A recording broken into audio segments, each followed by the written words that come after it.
प्यारे बच्चों नमस्कार। मैं अरुण सक्सेना एक बार फिर से आप सभी का स्वागत करता हूं रोजगार विद अंकित परिवार में। आप सभी लोगों का तहे दिल से हार्दिक स्वागत, हार्दिक अभिनंदन। आप सभी प्यारे बच्चे जरा जल्दी से क्लास में जुड़ेंगे। आपकी पसंदीदा क्लास जो है प्रारंभ हो चुकी है और आज मैं आप लोगों को सौर मंडल में पृथ्वी, ये जो टॉपिक है ना, जिसकी शुरुआत मैंने कल कराई थी, उस टॉपिक में आपको आगे बढ़ाऊंगा और इस टॉपिक को पूरा खत्म कराने वाला हूं आज की क्लास में। यानी कि टोटल एनसीईआरटी बेस्ड अध्ययन चल रहा है आपका। ठीक है, क्लास 6 एनसीईआरटी मैंने स्टार्ट की है और आज क्लास 6 एनसीईआरटी के पहले टॉपिक को कंप्लीट करेंगे बच्चे। कल मैंने बहुत सारी चीज़ों के बारे में आप लोगों के साथ चर्चा की थी, बहुत सारी चीज़ों के बारे में चर्चा की थी। जैसे आपको बताया था कि कॉस्मोस क्या होता है, ब्रह्मांड क्या है,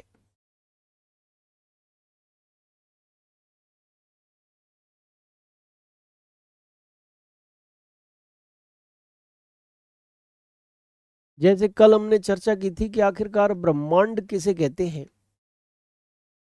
कॉस्मोस अथवा यूनिवर्स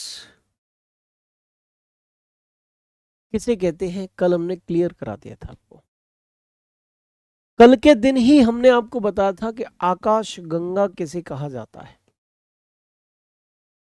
आकाश गंगा किसे कहा जाता है, यानी कि गैलेक्सी किसे कहा जाता है। कल की क्लास में ही हमने चर्चा की थी प्यारे बच्चे। कल की क्लास में ही हमने चर्चा आपके साथ की थी कि तारे क्या होते हैं, यानी स्टार क्या है। ये भी कॉन्सेप्ट क्लियर करा दिया था कल। कल की क्लास में ही हमने चर्चा की थी ग्रह क्या है, प्लैनेट क्या है। ठीक है जी, ये भी चर्चा की थी। केवल ग्रह की परिभाषा, डेफिनेशन, ये कल कंप्लीट करा दी थी। अब हम ग्रहों के जो प्रकार हैं, उदाहरण हैं, एग्जाम्पल्स, वो आपको बताने वाले हैं। क्योंकि आपकी क्लास 6 की एनसीईआरटी में कुछ ग्रहों के बारे में वर्णन किया गया है। क्या किया गया है? वर्णन किया गया है। प्यारे बच्चा, इसको विस्तार से अब मुझे बताना है आप। ठीक है जी, चलिए जरा हम चलते हैं, स्टार्ट करते हैं। और एक इमेज मैं आपके सामने यहां पर बनाने जा रहा हूं, एक इमेज बनाने जा रहा हूं और ये इमेज सूर्य नारायण की इमेज है। किन की इमेज है? सूर्य की, सन की इमेज है ये। यहां पर आप देखिए किन की इमेज है? सन, सूर्य देवता, सूर्य नारायण, इनकी इमेज है ये। ठीक है प्यारे बच्चा, सूर्य नारायण, सूर्य देवता की इमेज है ये।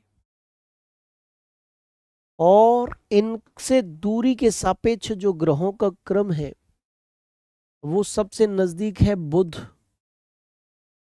यानी कि मरकरी, फिर उसके बाद शुक्र, उसके बाद शुक्र यानी कि वीनस, वीनस,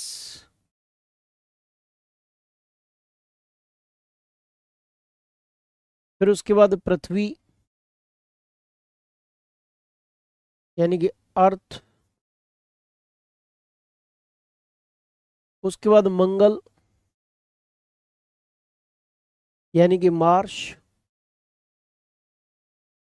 उसके बाद बृहस्पति, बृहस्पति यानी कि जुपिटर, उसके बाद सैटर्न, शनि यानी कि सैटर्न, उसके बाद आपका अरुण यानी कि यूरेनस, और उसके बाद वरुण यानी कि नेपच्यून। नेपच्यून। ये ग्रहों का क्रम है मेरे प्यारे बच्चों।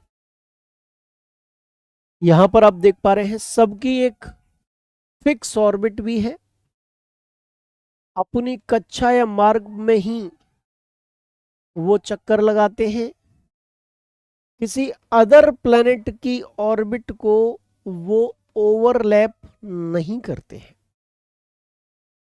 अदर प्लैनेट की ऑर्बिट को, कक्षा को वो काटते भी नहीं है।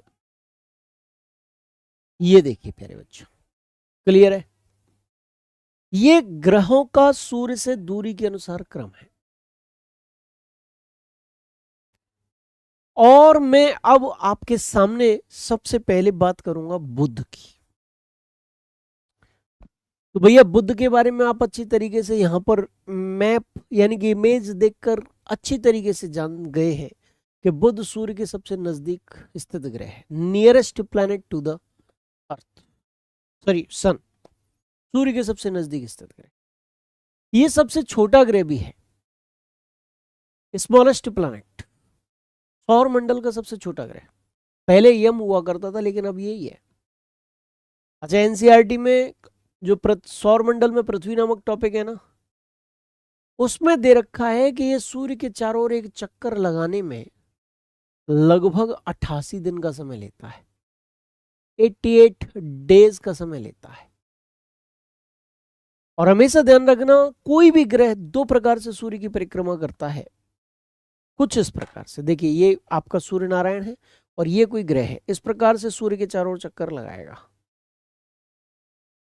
यानी कि वो अपनी अक्ष पर भी चक्कर लगाता है और सूर्य के चारों ओर भी चक्कर लगाता है। दो प्रकार की गतियां होती हैं। पहले प्रकार की गति जो है वो परिभ्रमण है, परिभ्रमण, घूर्णन, रोटेशन। और दूसरे प्रकार की गति जो है वो परिक्रमण है। परिक्रमण को हम क्या कहते हैं? परिक्रमण को हम रिवॉल्यूशन कहते हैं। परिक्रमण को हम क्या कहते हैं? परिक्रमण को हम रिवॉल्यूशन कहते हैं। बोलो क्या कहते हैं? परिक्रमण यानी कि रिवॉल्यूशन। एक है परिभ्रमण, एक है परिक्रमण। इस प्रकार से जो अपनी अक्ष पर चक्कर लगाता है वो परिभ्रमण, और सूर्य के चारों ओर चक्कर लगाना वो परिक्रमण। ठीक है जी।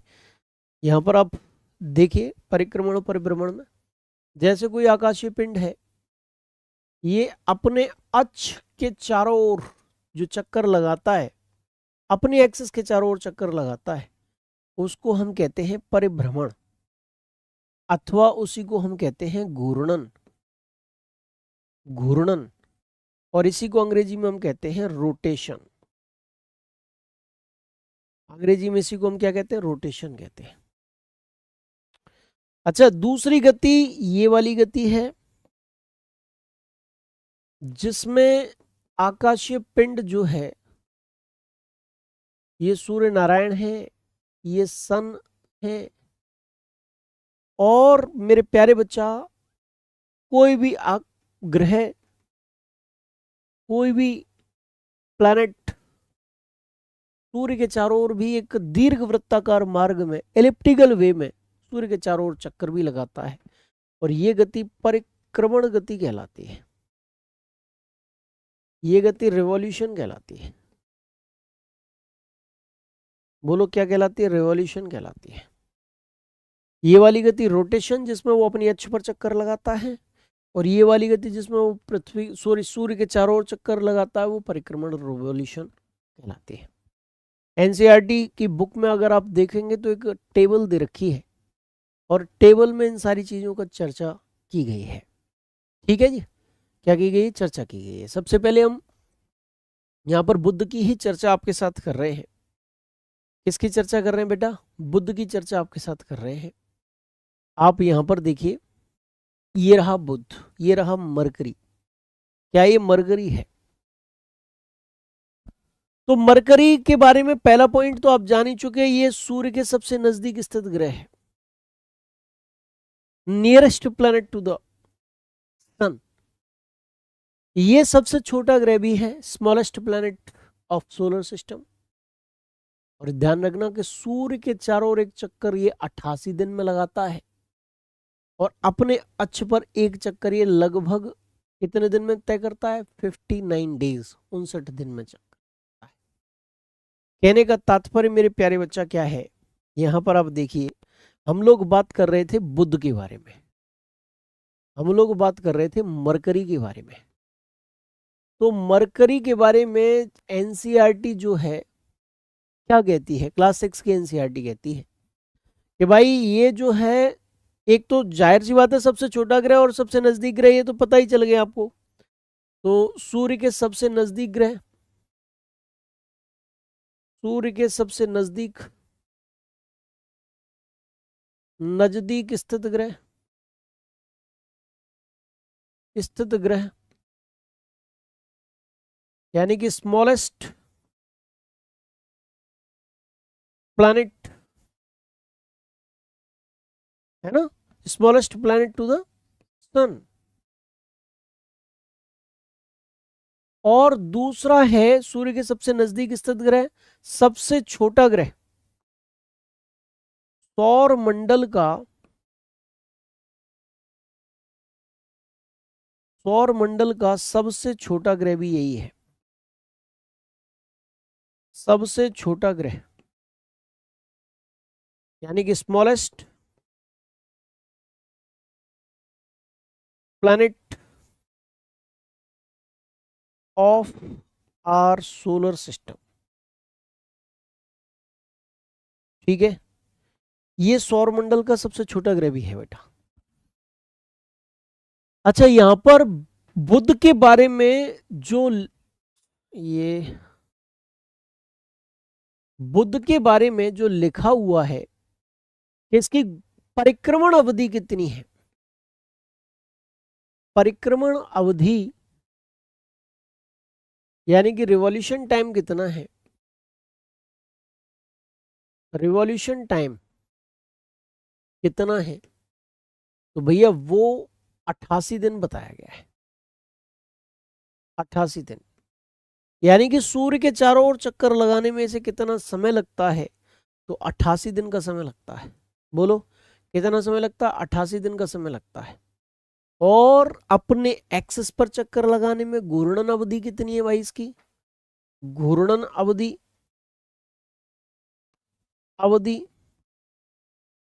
यानी कि रोटेशन टाइम या पीरियड, ये कितना है? तो वो है मेरे प्यारे बच्चा 88 दिन को ये हो गया, और 59 डेज, 59 डेज। ये कौन कहता है? ये मैं नहीं कहता, ये एनसीईआरटी कहती है कि अपने अक्ष पर एक चक्कर 59 डेज में लगाता है। कितने दिन? 59 डेज में लगाता है। बोलो क्लियर है? अच्छा, इसके बाद मेरे बच्चा हम लोग सीधे गमन करेंगे दूसरे ग्रह पर, और दूसरा ग्रह कौन सा? शुक्र है, वीनस। ये बुध के बाद सूर्य का दूसरा सबसे नजदीक ग्रह है, second nearest planet to the sun. अच्छा, इसके बाद ये आकार और द्रव्यमान में लगभग पृथ्वी के बराबर होने के कारण, आकार और द्रव्यमान में लगभग पृथ्वी के बराबर होने के कारण इसे पृथ्वी की जुड़वा बहन कहते हैं, the twin of the earth के तौर पर भी इसको हम लोग जानते हैं। ये सुबह और शाम चमकता हुआ देखा जा सकता है आसमान में, और प्रत्येक चमकती हुई चीज हमें तारा दिखाई देती है, हमें ऐसा लगता है कि तारा ही है, इसलिए इसे सांझ का तारा और भोर का तारा भी कहते हैं, इवनिंग स्टार और मॉर्निंग स्टार भी कहते हैं। क्या कहते हैं? इवनिंग स्टार और मॉर्निंग स्टार कहते हैं, सांझ का तारा और भोर का तारा। इवनिंग स्टार और मॉर्निंग स्टार भी कौन है? वो वीनस है, शुक्र है बच्चे। बोलो कौन है? वीनस है, शुक्र है। इवनिंग स्टार भी, मॉर्निंग स्टार। बोलो क्लियर हुआ कि नहीं हुआ? अच्छा, ये कितने दिन में चक्कर लगाता है? तो 255 दिन में ये सूर्य के चारों ओर एक चक्कर लगाता है, ऐसा एनसीईआरटी की क्लास 6 की बुक कहती है। हालांकि नासा इत्यादि साइट्स देखोगे नासा आदि संगठनों की, तो वह 225 दिन बोला गया है। लेकिन चूंकि एनसीईआरटी 255 दिन कह रही है, तो भाई हम एनसीईआरटी का अध्ययन कर रहे हैं तो 255 दिन ही हम मानेंगे। और ये अपने एक्सिस पर कितने दिन में चक्कर लगा लेता है, तो 243 दिन लगते हैं इसको अपने एक्सिस पर एक चक्कर लगाने में, 243 डेज। कितने दिन? 243 दिन बेटा, अपने अक्ष पर घूर्णन 243 दिन में, और सूर्य के चारों ओर परिक्रमण करने में 255 दिन इसको लगते हैं। ठीक है, कि इसको शुक्र की चर्चा बच्चे हम लोग कर रहे थे, और यहां पर देखिए शुक्र के बारे में ही हम लोग पढ़ेंगे। किसके बारे में पढ़ रहे हैं हम? शुक्र के बारे में पढ़ रहे हैं, वीनस के बारे में पढ़ रहे हैं। एनसीईआरटी के अनुसार क्लास 6 की एनसीईआरटी जो है उसमें क्या बोला गया है? इसको पृथ्वी की जुड़वा बहन बोला गया है। पृथ्वी की जुड़वा बहन बोला गया है। Twin of the earth, twin of earth इस नाम से इसको पुकारा गया है। ठीक है जी, इसको सांझ का तारा कहा गया है। सांझ का तारा यानी कि इवनिंग स्टार, इवनिंग स्टार, और इसे भोर का तारा, भोर का तारा यानी कि मॉर्निंग स्टार, मॉर्निंग स्टार भी कहा गया है। शुक्र की घूर्णन अवधि कितनी बताई गई है बेटा?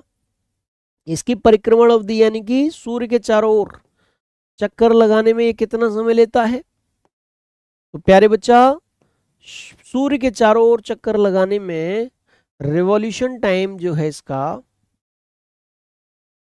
रिवॉल्यूशन टाइम जो है वो इसका बताया गया है 255 दिन, 255 डेज। और इसकी घूर्णन अवधि कितनी बताई गई है? घूर्णन अवधि, घूर्णन अवधि, रोटेशन टाइम, रोटेशन टाइम का मतलब क्या है? कितने समय में ये अपनी अक्ष का एक चक्कर पूरा कर लेता है? तो भैया 243 डेज, 243 दिन यानी कि 243 डेज, ये करेक्ट आंसर है। ठीक है, ये हो गया शुक्र की बात। अब हम चर्चा करेंगे बच्चा तीसरे सबसे नजदीक ग्रह की। और तीसरा सबसे नजदीक ग्रह कौन सा है? वो तीसरा सबसे नजदीक ग्रह है पृथ्वी, सूर्य के तीसरा सबसे नजदीक ग्रह। पृथ्वी एकमात्र ऐसा ग्रह है जिस पर जीवन है, लाइफ है, क्योंकि ये सूर्य से न ज्यादा बहुत पास है न बहुत ज्यादा दूर है। इस पे पानी भी है, वाटर भी अवेलेबल है, इस पे ऑक्सीजन भी है, यानी कि अनुकूल तापमान, फेवरेबल टेम्परेचर, और जल की उपस्थिति, ऑक्सीजन की उपस्थिति, इसके कारण यह जीवन मौजूद है। इसके 71% पार्ट पर, कितने परसेंट भाग पर? 2/3, लगभग 2/3 प्रतिशत भाग पर क्या है? बोलो फटाफट से। जलमंडल का विस्तार है, जलमंडल का विस्तार है प्यारे बच्चा। और यही कारण है लगभग 71% पार्ट पर मेरे प्यारे बच्चा वो क्या है? जलमंडल है। और इसी उसे हम जैसे अंतरिक्ष से देखते हैं तो ये कैसा दिखाई देता है? नीला दिखाई देता है, और नीला ग्रह कहते हैं उसको। क्या कहते हैं? नीला ग्रह भी हम लोग इसको बोल देते हैं। ठीक है जी। अच्छा, तो पृथ्वी के बारे में जो चीजें लिखी हुई है एनसीईआरटी क्लास 6 की बुक में, वो भी हम लोग चर्चा कर लेते हैं। अर्थ, पृथ्वी, तो पृथ्वी के बारे में क्या बताया गया है? पृथ्वी के बारे में बताया गया है कि ये से एकमात्र ग्रह सौर मंडल का ध्यान रखिएगा, सौर मंडल का एकमात्र ग्रह। अदर जो क्षेत्र है वहां भी रिसर्च चल रही है, ठीक है, जहां जीवन मौजूद है,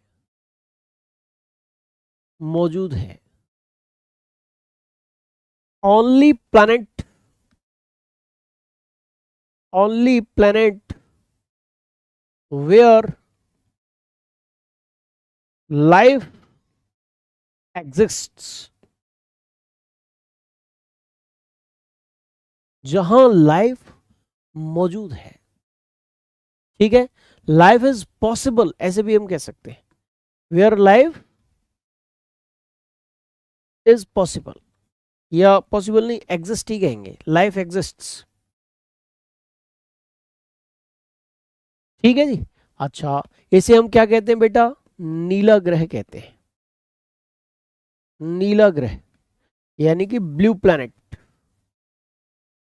क्यों कहते हैं ब्लू प्लैनेट, क्योंकि इसके 71% पार्ट पर, लगभग 71% पार्ट पर मेरे प्यारे बच्चा क्या मौजूद है, जलमंडल का विस्तार है, इसलिए इसको नीला ग्रह कहते हैं। यह सौर मंडल का आकार की दृष्टि से पांचवां सबसे बड़ा ग्रह है, सौर मंडल का पांचवां सबसे बड़ा ग्रह, सबसे बड़ा ग्रह,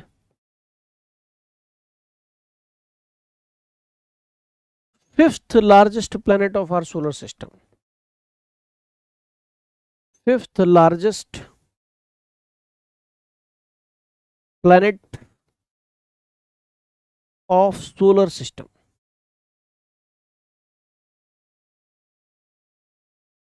fifth largest planet of our solar system यही है, कौन सा, पृथ्वी, नीला ग्रह भी है। अब बात आएगी कि भैया ये कितने दिन में सूर्य की एक परिक्रमा करता है और अपनी अक्ष पर कितने दिन में चक्कर लगा लेता है। तो भैया ये जो है परिक्रमण अवधि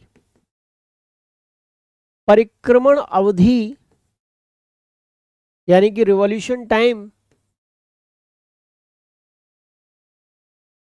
इसकी परिक्रमण अवधि कितनी है, इसका रिवॉल्यूशन टाइम कितना है, तो भैया 365 दिन, 365 डेज। ये मैं नहीं कह रहा, ये एनसीईआरटी कह रही है भाई, जो एनसीईआरटी क्लास 6 में सौरमंडल में पृथ्वी नामक टॉपिक में जो चीज दे रखी है वही चीज मैं बता रहा हूं आपको। अब वैसे तो 365 दिन 5 घंटे 48 मिनट और 46 सेकंड का समय लगता है, लेकिन मैं अपनी तरफ से कैसे बता दूं, जो एनसीईआरटी बोलेगी वही तो मैं बोलूंगा, ठीक है। अच्छा, इसकी घूर्णन अवधि कितनी बताई है, इसकी घूर्णन अवधि यानी कि रोटेशन टाइम क्या बताया है भैया, रोटेशन टाइम जो बताया है वो प्यारे बच्चा एक दिन यानी कि 24 घंटे 24 आवर्स एक दिन बताया गया है, एनसीईआरटी एक दिन बोलती है, ठीक है। ये पृथ्वी की बात हो गई, बोलो क्लियर है। अच्छा, एनसीईआरटी एक चीज और कह रही है कि जैसे बुध था तो बुध का कोई चंद्रमा नहीं था, नो मून, यानी कि ऐसा कोई आकाशीय पिंड नहीं था जो इसके चारों ओर चक्कर लगाए। चंद्रमा, अगर हम बुध के चंद्रमाओं की बात करें यानी कि इसके उपग्रह की बात करें, सैटेलाइट की चर्चा करें तो शून्य है। किसके, बुध के। शुक्र की चर्चा करें तो शुक्र के भी सैटेलाइट्स, उपग्रह, चंद्रमा, सैटेलाइट्स कितने, शून्य। लेकिन बच्चा पृथ्वी का चंद्रमा है, उपग्रह की अगर हम बात करेंगे यहां पर, सैटेलाइट की चर्चा करेंगे यहां पर,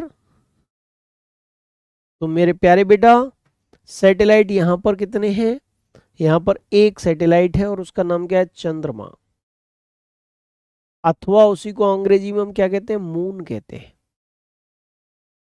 मून कहते हैं, चंद्रमा अथवा मून। बोलो क्लियर है। अच्छा, इसके बाद हम बात करेंगे किसकी, हम बात करेंगे नेक्स्ट प्लैनेट की, और नेक्स्ट प्लैनेट कौन सा है? मंगल है। मंगल पृथ्वी से भी आगे है, यानी कि सूर्य का चौथा सबसे नजदीक ग्रह हम कह सकते हैं, fourth nearest planet to the sun. अगर हम मंगल की बात करेंगे प्यारे बच्चे, तो ये जो मंगल है, मंगल यानी कि मार्स, मार्स, मार्स के बारे में क्लास 6 की एनसीईआरटी में क्या लिखा हुआ है? ये लाल ग्रह है। बोलो क्या है? ये लाल ग्रह है, रेड प्लैनेट, लाल ग्रह, रेड प्लैनेट।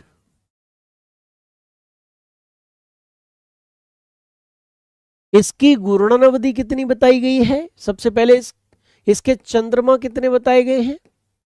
या हम कहें सैटेलाइट उपग्रह कहें या चंद्रमा कहें, एक ही बात है, उपग्रह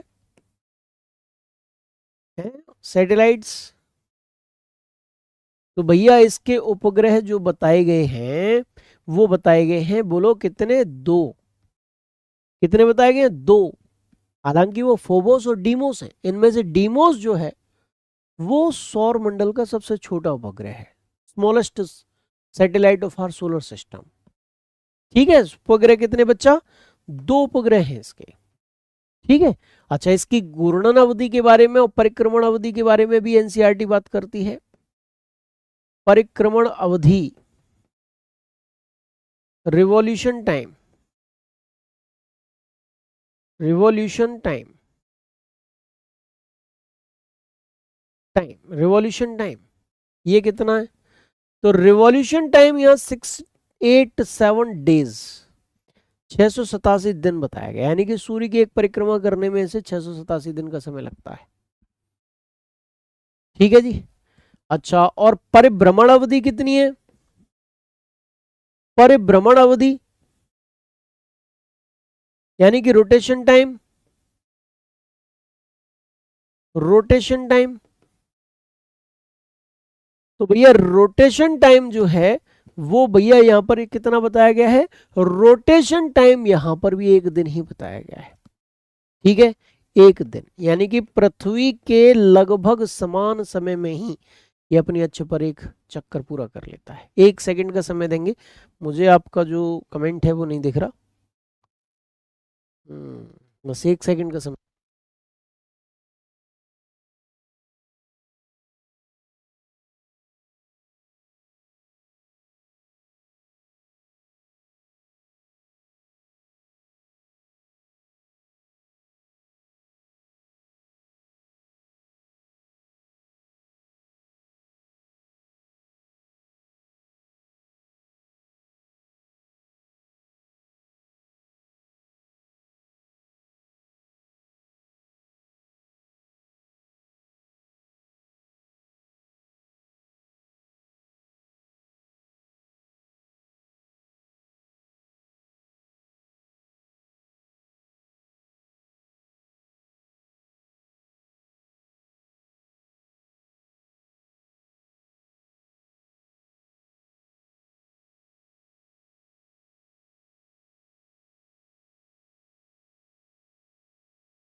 हेलो।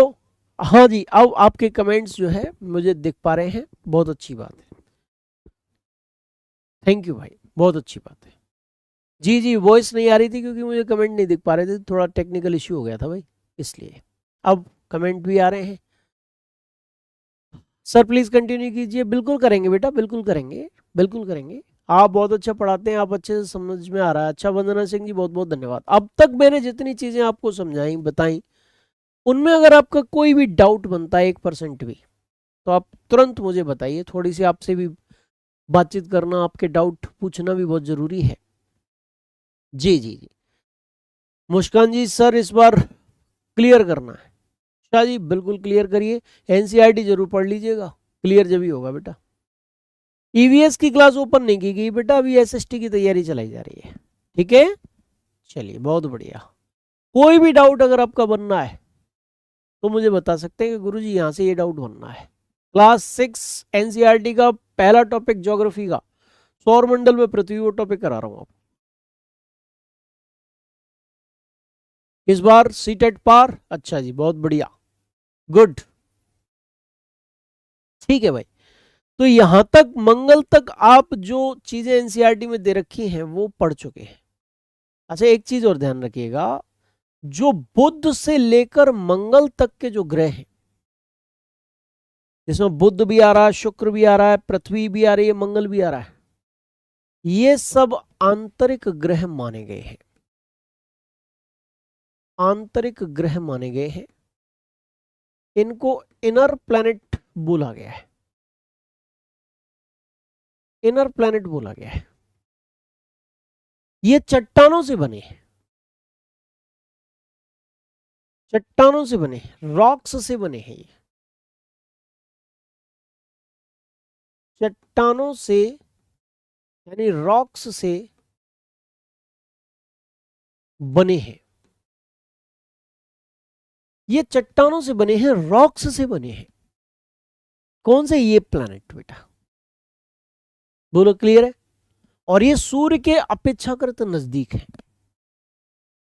अच्छा इसके बाहर की जो जो ग्रह हैं ये वाले, ये सब बाह्य ग्रह एनसीईआरटी में बोला गया है इनको, बाह्य ग्रह, आउटर प्लैनेट, आउटर प्लैनेट्स, ठीक है जी। यहां पर एस हो रहा है, ये सूर्य से थोड़ा सा अपेक्षाकृत दूर है। और ये किससे बने हैं? ये भैया गैस व तरल पदार्थ यानी कि लिक्विड, तरल पदार्थ,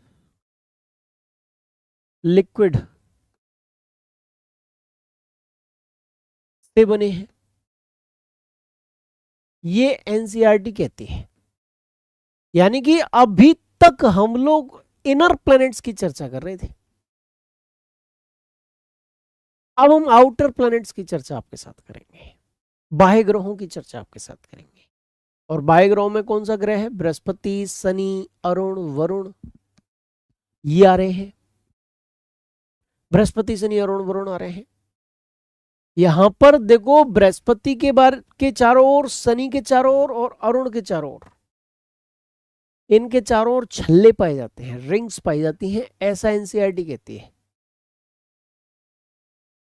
इन सभी ग्रहों की परिक्रमण और घूर्णन अवधियां भी एनसीईआरटी बताती है। कैसे कैसे बताती है भैया? यहां पर आउटर प्लैनेट्स के बारे में अब हम चर्चा करने जा रहे हैं। पृथ्वी के बाद किसकी चर्चा करेंगे बेटा? मंगल की चर्चा हो चुकी पृथ्वी के बाद, और मंगल के बाद बृहस्पति की चर्चा हम लोग करने जा रहे हैं। बृहस्पति, किसकी चर्चा हम करने जा रहे हैं? जुपिटर की चर्चा करने जा रहे हैं। बृहस्पति यानी कि जुपिटर है, जुपिटर की चर्चा करने जा रहे हैं। और ये जो जुपिटर है प्यारे बच्चा, ये जो बृहस्पति है, इसकी घूर्णन अवधि कितनी है? परिक्रमण अवधि की बात करेंगे। एनसीईआरटी कहती है कि इसकी परिक्रमण अवधि, अवधि, रिवॉल्यूशन टाइम, रिवॉल्यूशन टाइम जो है वो प्यारे बच्चा एनसीईआरटी बताती है, कितना बताती है भाई? 11 साल 11 महीने, यानी कि लगभग 12 साल। बोलो, लगभग 12 साल के आसपास ये बताती है। 11 साल 11 महीने यानी कि लगभग 12 साल, 12 वर्ष बताती है, ठीक है। अच्छा परिभ्रमण अवधि या घूर्णन अवधि? परिभ्रमण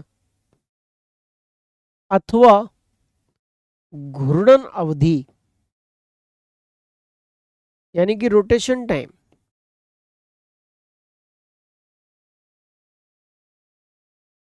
रोटेशन टाइम कितना है इसका? परिभ्रमण अथवा घूर्णन अवधि कितनी है इसकी? तो वो है 9 घंटा 56 मिनट। ये एनसीईआरटी कहती है 9 hours 56 minutes। इतने में ये जो है वो क्या कर लेती है, ये ग्रह बृहस्पति जो है वो अपने अक्ष पर घूम जाता है। कितना बड़ा है और कितनी जल्दी घूम जाता है, यानी कि इसकी भाई जो घूर्णन अवधि है वो तेज है। पृथ्वी की कितनी है? लगभग 1 दिन लग जाता है अपने अक्ष पर एक चक्कर लगाने में, और इसको मात्र लगभग 10 घंटे के आसपास लग रहे हैं। बोलो क्लियर है? चलिए तो भैया ये भी क्लियर हो गया। अब बात आती है इसके चंद्रमा की, यानी कि इसके उपग्रह कितने हैं। बृहस्पति के उपग्रह, बृहस्पति के चंद्रमा उपग्रह, यानी कि चंद्रमा कितने हैं, यानी कि satellites of Jupiter, moons of Jupiter कितने भैया? तो मेरे प्यारे बच्चा यहां पर एनसीईआरटी पुराना आंकड़ा दे देती है। एनसीईआरटी कहती है कि इसके जो चंद्रमा है वो 53 है। क्लास 6 की एनसीईआरटी क्या कह रही है? 53। लेकिन इनकी जो वर्तमान संख्या है, वर्तमान संख्या मेरे प्यारे बच्चा वो लगभग 95 है, अप्रोक्सीमेटली 95 वर्तमान संख्या। लेकिन एनसीईआरटी में थोड़ा पुराना डाटा दे रखा है 53। लेकिन चूंकि भैया एनसीईआरटी 53 कह रही है तो 53 मान लो। हम तो इस समय एनसीईआरटी के बारे में पढ़ रहे हैं ना, है? तो एनसीईआरटी 53 कह रही है तो भैया 53 मान लो बेटा। ये वर्तमान संख्या है, ये नासा आदि जो वेबसाइट्स हैं वहां से लिया गया डाटा है। ठीक है जी। अच्छा, इसके बाद हम बात करेंगे प्यारे बच्चा किसकी? बृहस्पति के बाद हम चर्चा करेंगे शनि की। अच्छा, बृहस्पति, शनि और अरुण इनके चारों ओर छल्ले पाए जाते हैं, ये भी एनसीईआरटी कहती है। ठीक है जी। शनि, अरुण, वरुण बचे हैं। शनि ये रहा, अरुण ये रहा, वरुण ये रहा। शनि के चारों ओर तो छल्ले एकदम स्पष्ट है, रिंग्स एकदम स्पष्ट है। ठीक है, रिंग्स एकदम स्पष्ट है भाई। और बृहस्पति और अरुण के चारों ओर भी रिंग्स हैं, लेकिन वो क्लियर नहीं है। भैया शनि की अगर हम चर्चा करें तो एनसीईआरटी क्या कहती है शनि के बारे में? शनि के बारे में, सैटर्न के बारे में एनसीईआरटी कहती है, सैटर्न के बारे में एनसीईआरटी कहती है कि इसका जो परिक्रमण अवधि है, परिक्रमण अवधि जो है, रिवॉल्यूशन टाइम जो है, रिवॉल्यूशन टाइम जो है वो कितनी है? रिवॉल्यूशन टाइम मेरे प्यारे बच्चा इसकी जो है वो 29 साल 5 महीने, 29 साल 5 महीने इतना परिक्रमण अवधि दे रखा, 29 साल 5 महीने। अच्छा, इसके बाद अगर हम बात करें परिभ्रमण अवधि की, परिभ्रमण अवधि, रोटेशन टाइम, रोटेशन टाइम, तो इसकी परिभ्रमण अवधि जो है वो कितनी बताई गई है? इसकी परिभ्रमण अवधि मेरे प्यारे बच्चा जो शनि की बताई गई है वो 10 घंटे 40 मिनट बताई गई है। 10 घंटे और 40 मिनट। बोलो क्लियर है? कोई भी अगर आपका डाउट बनना है तो यहां पर मुझे पूछ सकते हो आप। ठीक है, 10 घंटे 40 मिनट। इसका भी भाई जो अपनी एक्सिस पर घूमने का जो समय है वो काफी तेज है अर्थ के मुकाबले। बोलो क्लियर है। अच्छा, इसके उपग्रह भी बताए हैं और वो भी लगभग 53 ही एनसीईआरटी बताती है। इसके सैटेलाइट्स, इसके उपग्रह, इसके चंद्रमा भी कितने बताए गए हैं एनसीईआरटी के द्वारा, वो भी लगभग में 53 बताए गए। और यहां पर जो बृहस्पति है उसके चंद्रमा भी लगभग में 53 बताए गए। लेकिन प्यारे बच्चा, नासा आदि वेबसाइट्स को आप देखोगे तो जो सबसे महत्वपूर्ण, जो कह सकते हैं विश्व स्तर पर जो महत्वपूर्ण अंतरिक्ष संगठन है, स्पेस से संबंधित जो ऑर्गेनाइजेशन है, अमेरिका का नासा, वो लगभग बताता है बृहस्पति के लगभग 95 वर्तमान और शनि के लगभग 145 के आसपास बताता है भाई। ठीक है, तो वर्तमान संख्या इसकी कितनी हो जाएगी, वर्तमान संख्या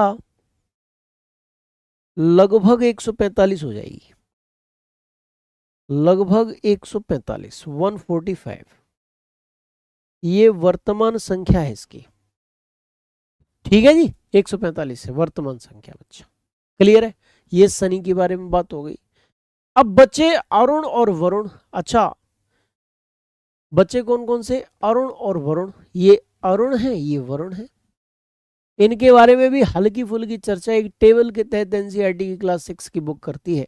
इनकी भी घूर्णन अवधि, इनकी भी परिक्रमण अवधि वहां पर बताई गई है।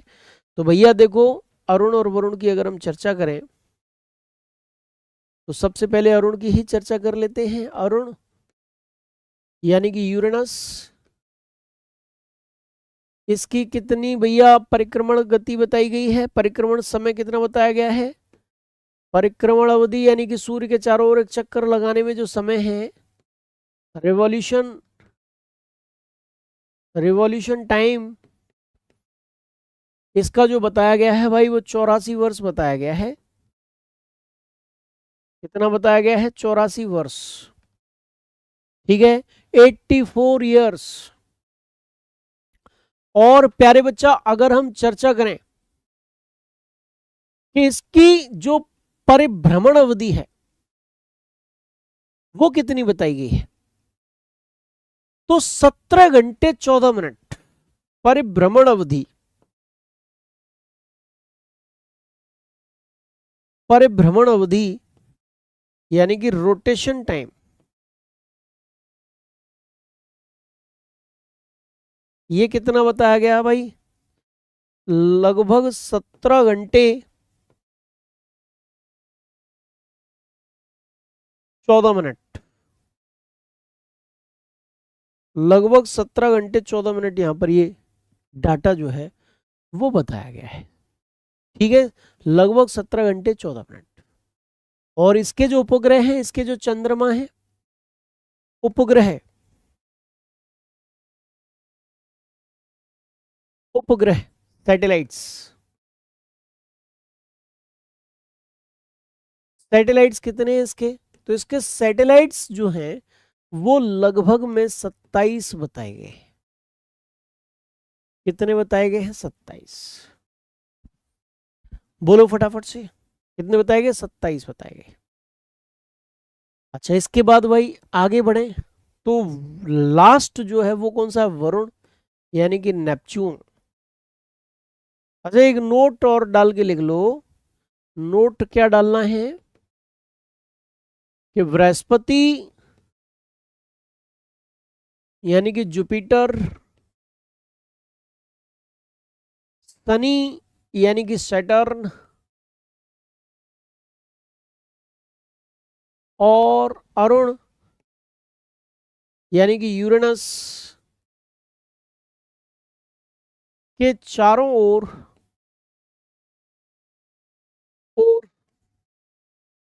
छल्ले यानी कि रिंग्स पाई जाती है। चारों ओर छल्ले यानी कि रिंग्स पाई जाती है, ये देख लीजिएगा। ठीक है, लास्ट है वरुण। सॉरी, लास्ट है वरुण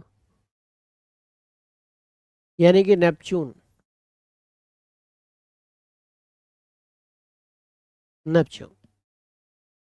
और भैया वरुण के बारे में क्या लिखा है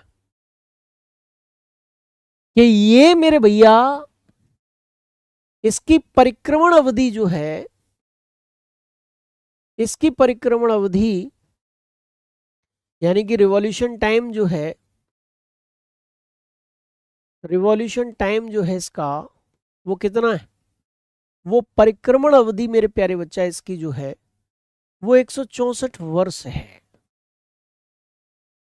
कितना? 164 वर्ष, लगभग में 164 वर्ष, 164 ईयर्स। ठीक है जी, लगभग हटा भी सकते हैं क्योंकि एनसीईआरटी में लगभग नहीं दे रखा। और इसकी जो परिभ्रमण अवधि है, परिभ्रमण अवधि यानी कि रोटेशन टाइम जो है,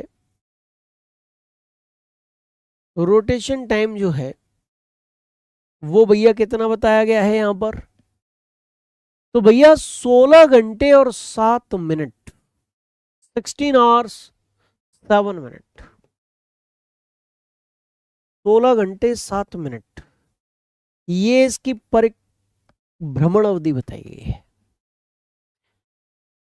कितना? 16 घंटे 7 मिनट।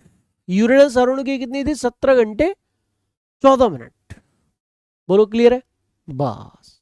अच्छा, इसके उपग्रह, इसके चंद्रमा, उपग्रह सैटेलाइट कितने बताए गए हैं? इसके सैटेलाइट्स बताए गए हैं प्यारे बच्चा 13। कितने बताए गए हैं? उनकी संख्या लगभग में 13 बताई गई है।